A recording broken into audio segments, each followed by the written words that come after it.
Hello, Tara. Welcome to the show. It's a real pleasure to meet you and to have you here. Yeah, thank you so much for having me.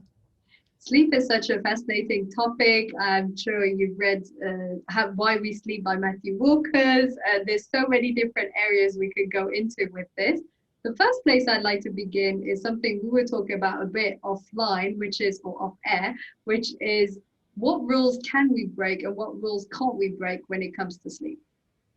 Yeah, so that's really my sweet spot. I do a lot of coaching for professional athletes, and we kind of talked about the fact that unfortunately that age group, and like all of us, we all want to break rules. Sleep is kind of a buzzkill. You have to go to bed at a certain time and wake up. You're not supposed to eat or drink before 3 hours before you go to bed. And, who wants to go partying with that person?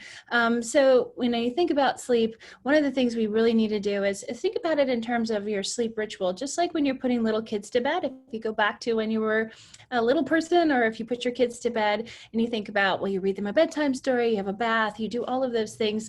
The ritual of going to sleep is actually something that you can duplicate no matter where you go.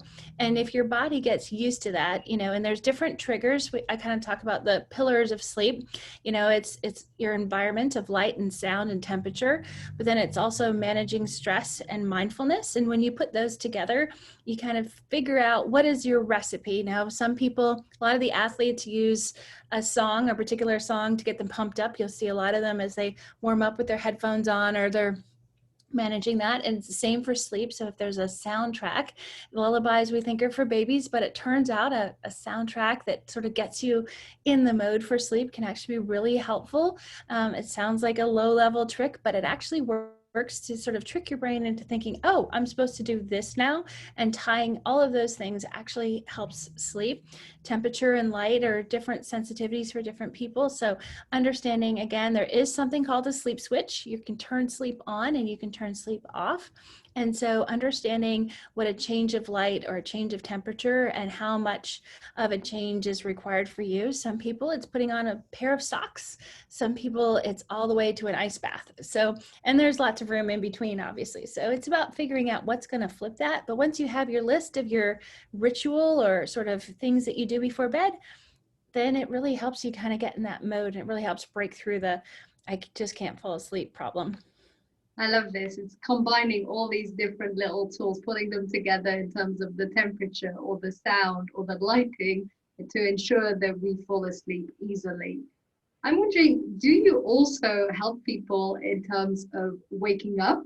Because this is the other side of sleep. We always talk about going to sleep, but there are a lot of people who struggle with the other side after they've fallen asleep and actually getting up. Have you seen certain ways that also help people on the other side of the night? Yeah, so my husband and I are co-founders in a company that really focuses on temperature regulation. So, and as a physicist, temperature regulation and thermodynamics is sort of my background. So I always kind of do that. And it is tied back to that sleep switch. So just like cooling down, and if you think about as humans, we evolved to be outside, right? So the last 100, 200 years, even if we've been in buildings, those buildings didn't have central heat. They still sort of adapted and changed to what was happening outside. So we're pretty used to it getting cool at night and then warming up in the morning.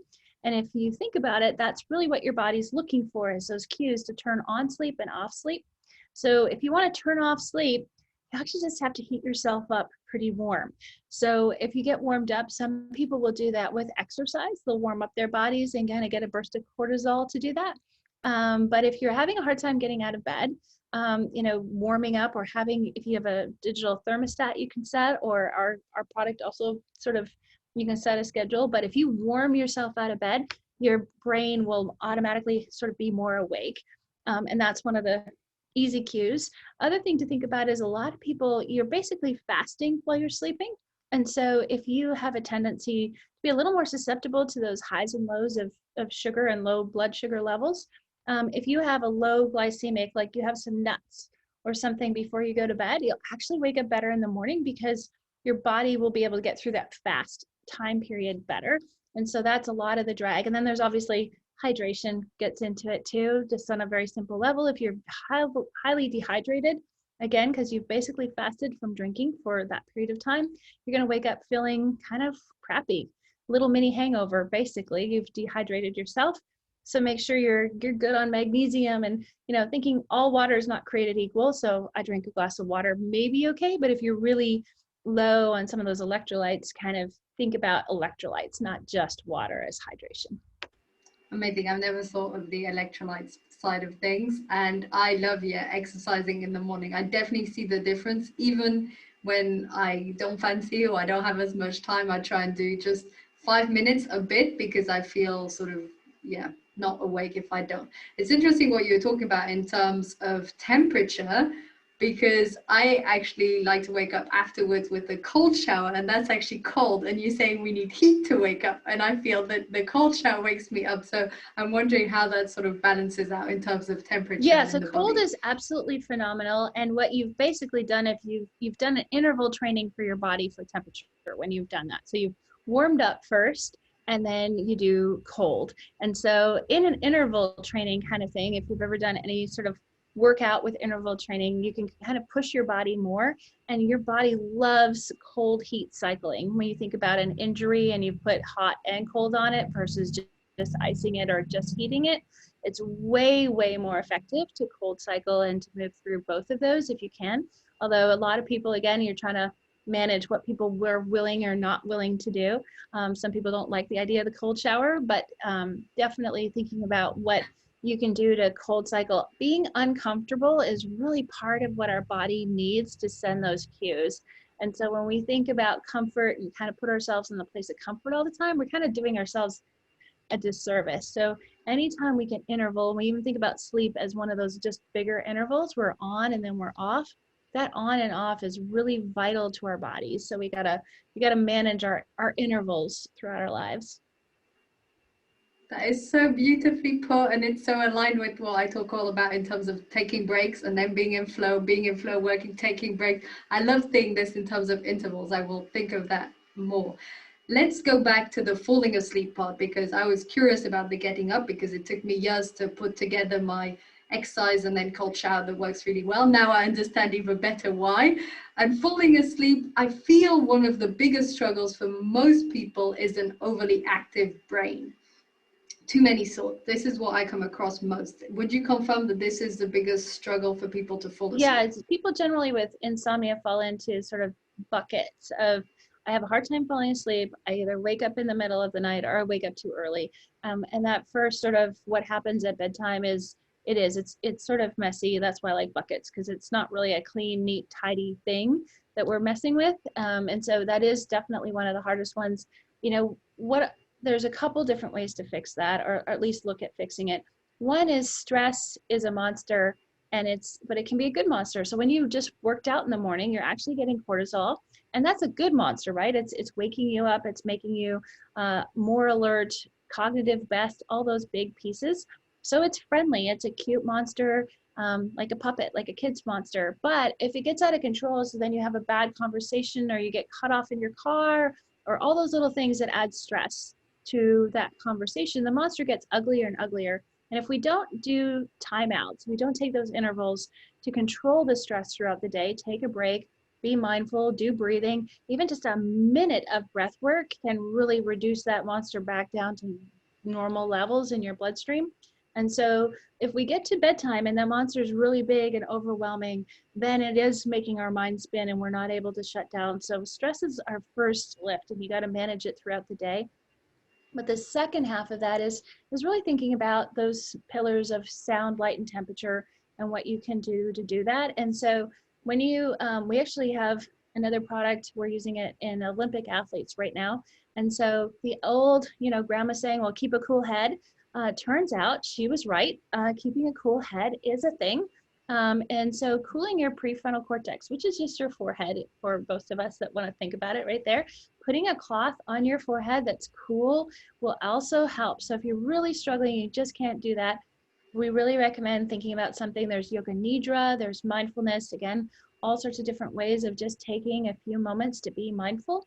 But putting a cool compress on your head will actually help you get there a little bit faster. It slows it down just a little bit. Again, using that discomfort to actually trigger a different mode of hormonal release in your brain is an old trick our bodies love. Sort of some outer thing making us interval. Again, change the interval. Instead of being warm, I want to be cooler. That triggers our brain to settle down. So kind of using those in conjunction will help you settle that brain down at night. Amazing. I love what you just said about managing the stress throughout the day so that it doesn't accumulate at night. Because I feel that most people, when they're struggling to fall asleep because they have too many thoughts, they think this is a problem on the moment. They don't realize that this is an accumulation of the entire day or weeks or months. So this is so insightful to actually realize how we start our day. I also read impacts how we fall asleep. Could you maybe say a bit more on this? I read it in terms of exercise and it released certain hormones and then it made it easier for us to fall asleep. Yeah, so whenever you, and it is a light switch kind of thing, when you switch off sleep, you emit, your brain and body all start working towards what that next interval is. And if you really think about it in intervals, you're going to hit the ground running and you're going to work hard all day towards that time frame. And that is sort of governed in when, what rule we started with, what rules can you fix and hack through and what can't you hack through. That process of I'm working towards being tired, I'm working towards wanting to go to sleep, is sort of a chemical / physiological process that your body goes through. And so keeping in mind that what you do during the day, and if exercise is definitely one of those things, it warms your body up, heats your body up, gets you moving, that temperature, but also getting outside, getting light and sunshine, trying to do that. And again, sound is one of those huge cues. It's the first sense that develops in the womb. So again, if you're musically inclined or like sound, having your morning routine include something that's going to get you going. Anytime we can add that sense of ritual to what we're doing. And, one of the sort of big habit changes when you think about it, like habits are like, we start out every new year going, okay, we're going to change all these habits.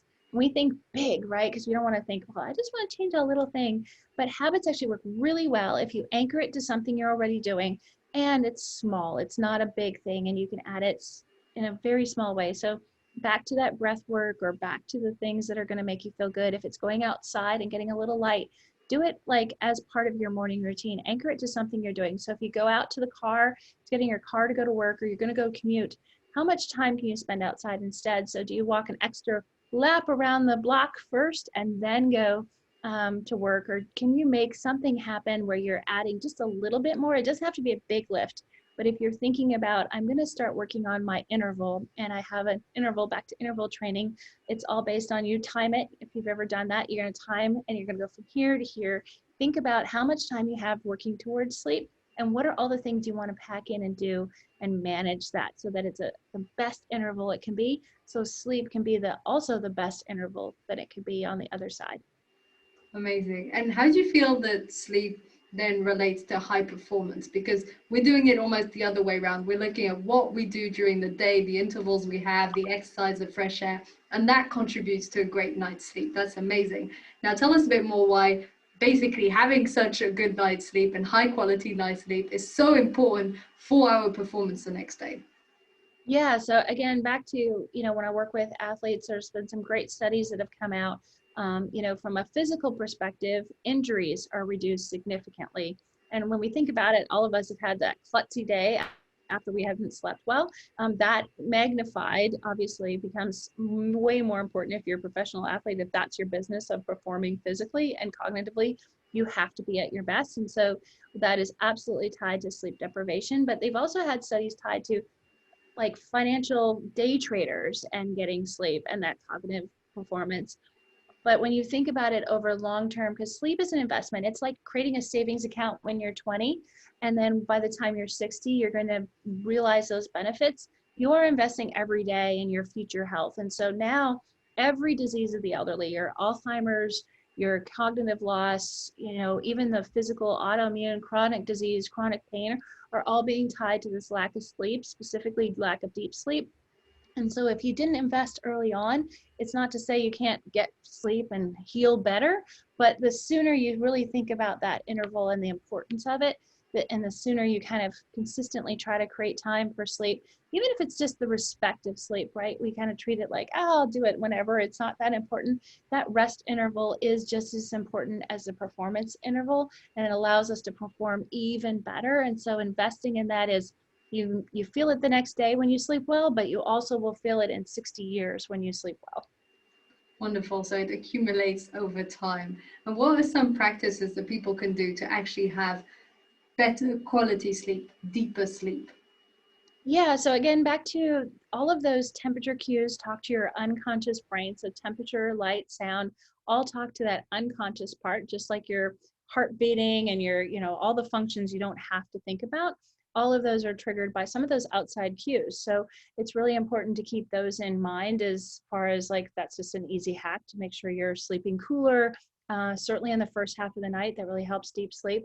The stress is absolutely there. So if you haven't heard of yoga nidra, it's a little different kind of yoga. It's a specific practice.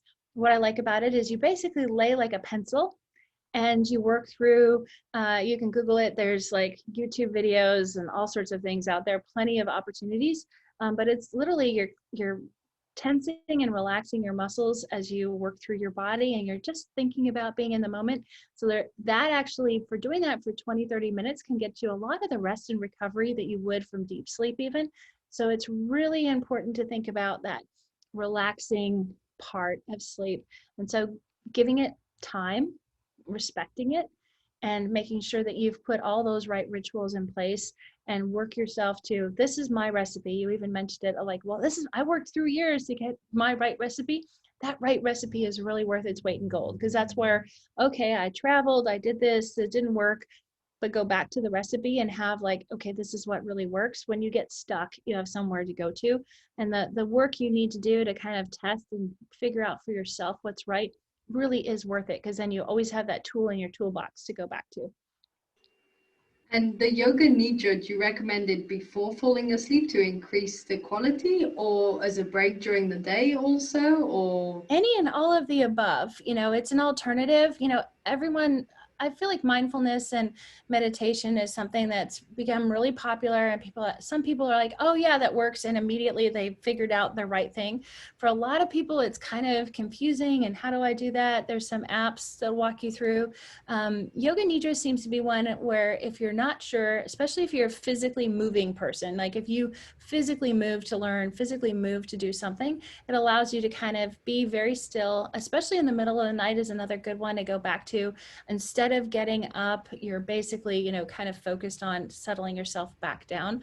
So it's just another tool in the toolbox, looking at what that is instead of counting sheep. And counting sheep can sort of work. That's another one. It's almost like the chanting that you've heard monks do, back to that sort of chanting, that repetitive, like pick a word, pick a thought, and repeat it over and over again until your mind clears. There's so many different ways of doing meditation and mindfulness.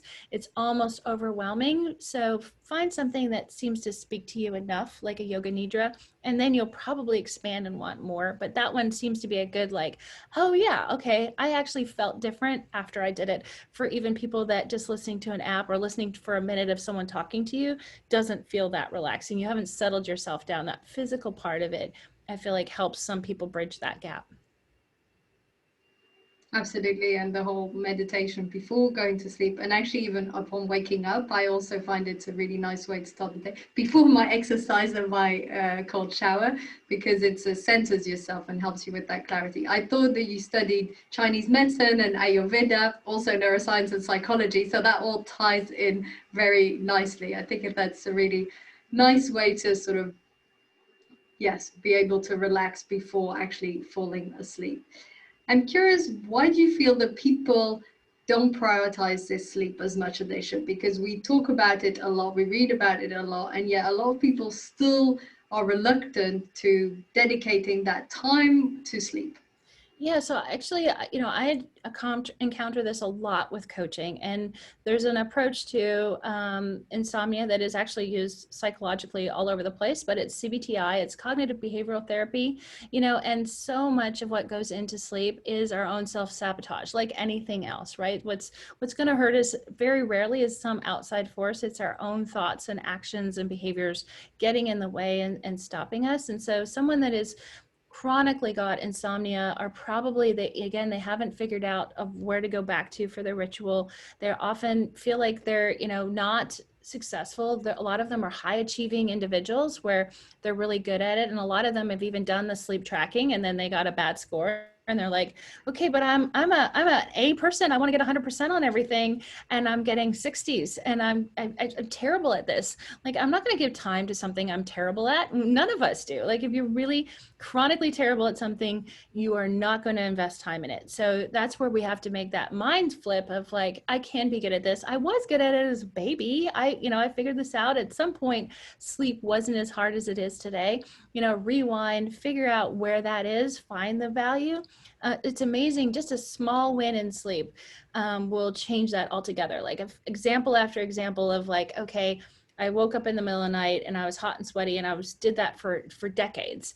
And then, so I only went to bed at like 1 or 2 in the morning because it was going to be a miserable experience. I hated it.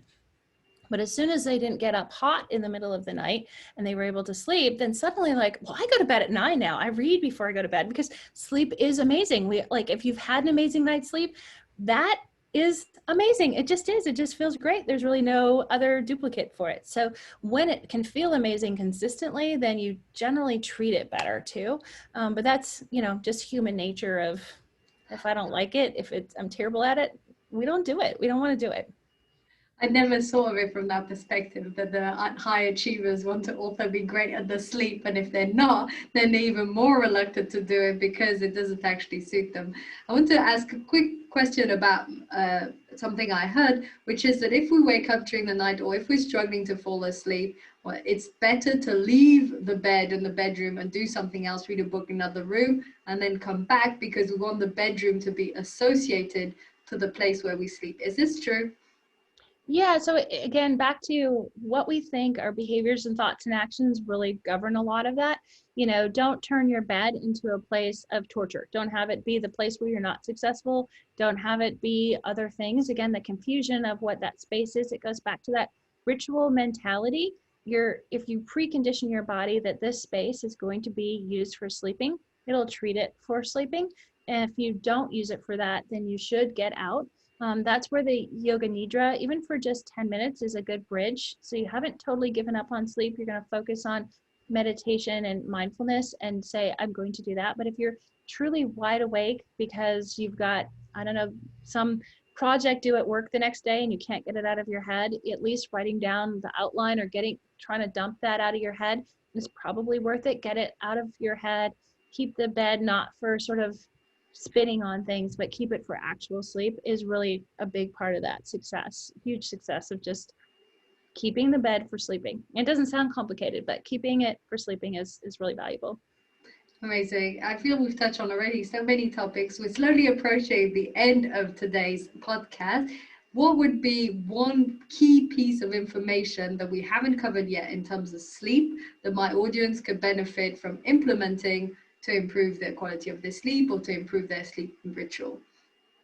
Yeah, I think we've covered a fair amount, but to just almost recap that there are pillars of sleep as far as, those key elements that are going to influence your sleep and its sleep outcome. And so go back to this sense of what is my sleep ritual? What is something I do when I go to sleep, keeping the bed for sleep? All of those rules make it sound heavy, but actually what they do is give us a framework to be free and not think about it.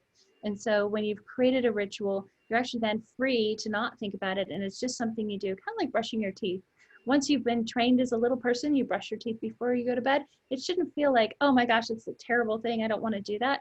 Those rituals, those habits that we have, once they're in place, it makes everything easier. And you don't have to like stress about what you're going to do or not do. We become very rebellious as we get older, losing these habits, and then we have to learn to be good again and go back into how we were as children. Wonderful, Tara. This has been so insightful. I've loved so many of the different aspects that you've shared and how you combine the different knowledge from the different fields, like the putting the cold cloth on your forehead to reduce make you feel colder before falling asleep. So those tips were great. So thank you so much. Wonderful topic, and thank you for being on the show today. Yeah, thank you for having me. And if anyone in your audience has questions, definitely reach out. Our website has lots of blogs about this. ChiliSleep and you can go and peruse more if you want to learn more information. And they have links to the studies and things that go behind that too.